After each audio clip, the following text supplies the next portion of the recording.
Voilà pour ce terrible constat. Et on reste en Israël avec cette lettre. Elle n'avait jamais été publiée. Le président israélien va la rendre publique aujourd'hui.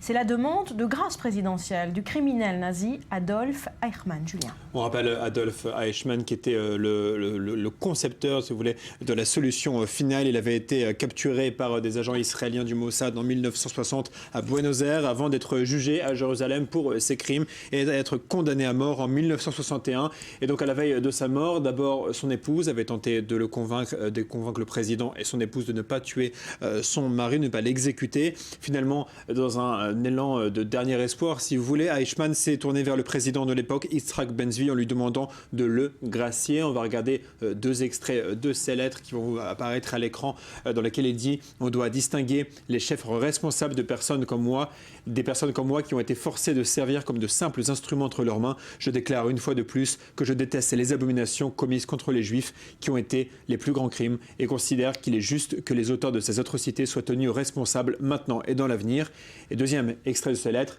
un seul individu, lui en l'occurrence, ne peut pas rejeter l'ensemble des événements politiques dont les atrocités devront être expiées par toute la nation allemande. Il parle évidemment des nazis. Je ne peux pas reconnaître le jugement de la Cour comme juste et je vous demande, Monsieur le Président, que vous exerciez votre droit et accordez une grâce et que vous ordonniez que la peine de mort ne soit pas appliquée. En vain, puisqu'il a été exécuté le lendemain. Voilà, une grâce qui n'a pas été acceptée. En tout cas, c'est un procès qui a vraiment marqué l'histoire d'Israël. Absolument, parce qu'en fait, dans les premières années de l'État d'Israël, on ne parlait pas de la mémoire de la Shoah. Pourquoi ? Bien parce que, si vous voulez, les fondateurs de l'État d'Israël tentaient de créer une nouvelle image du Juif, une image d'un Juif fort qui se bat, qui construit son État. Or, on accusait à l'époque les Juifs tués dans la Shoah de ne pas avoir assez résisté. C'était, si vous voulez, le narratif en Israël, et c'était la première fois, grâce au procès Eichmann, que les rescapés de la Shoah ont pu parler. Écoutez un petit extrait du procès d'Eichmann.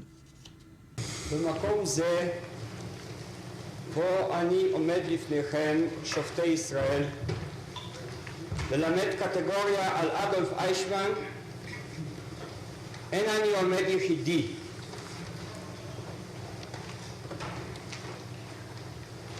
עמדי ניצבים כאן בשעה זו 6 מיליון קטגורים.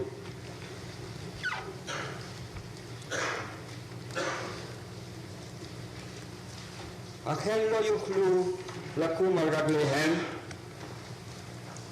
לשלוח אצבע מרשיעה כלפי תא הזכוכית ולזעוק כלפי היושב שם, אני מאשים. Voilà, j'accuse pour ce procès historique. Merci Julien. On reste